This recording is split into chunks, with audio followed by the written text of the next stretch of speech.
ভক্তির লেভেল যদি অনেক বেশি হয়ে যায় তাইলে আপনি মিসগাইড হওয়ার সম্ভাবনা আছে, এটাও সত্যি। আবার আপনি এত বেশি করতেছেন আল্লাহরে বাদ দিয়ে তারা ভয়। যেখানে বসে আছি এখানে একজন বুজুর্গ মানুষের মাজার আছে, যাকে ঘোড়াপীরের মাজার বলে থাকে, মানে আমার ঠিক পিছনে।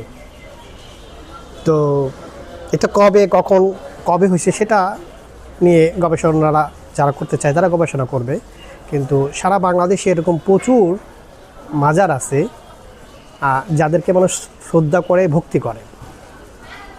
তো আমার আজকের আলোচনার বিষয় হচ্ছে কেন একজন মানুষ আরেকজন মানুষকে পীর বলে।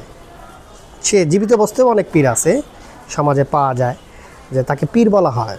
হ্যাঁ, মানে তাকে গাইড, মানে তিনি একজন অভিভাবক, মানে বিষয়টা হচ্ছে উনি হচ্ছে ওই মানুষের অভিভাবক। মানে ব্যাপারটা হচ্ছে এই জায়গায় মরে যাওয়ার পর মাজার হয়, অ্যাক্সেস মানে এক্সট্রিম কোনো কিছু না করলে সেখানে মানুষ দোয়া খায়ের করে, মানুষ সাহায্যের জন্য যায়। এটা বাংলাদেশে যেরকম আছে, পৃথিবীর অন্যান্য দেশেও ধরেন ভারতেও আছে, পাকিস্তানও পাবেন, অনেক জায়গাতে অনেকের এরকমই মানে শ্রদ্ধা ভক্তি করা হয়। ঠিক আছে, ভক্তিটা শিখি কোত্থেকে? প্রথম ভক্তি শিখি হচ্ছে আমরা বাবা মাকে শ্রদ্ধা করার মাধ্যমে।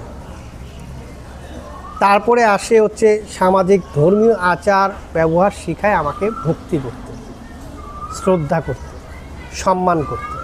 সেই জায়গাটাই যখন গভীরভাবে হয় তখন মানুষ ওই ভক্তিকারকের জন্য, ওই লোকটার জন্য তার জীবন উৎসর্গ করতেও সে দ্বিধাবোধ করে না। এরকম অনেক ঘটনা এই বাংলাদেশে আছে যে অমুক পীরের জন্য বা অমুক মাওলানার জন্য মানুষ তার জীবন দিয়ে দিচ্ছে। এটা কেন দেয়?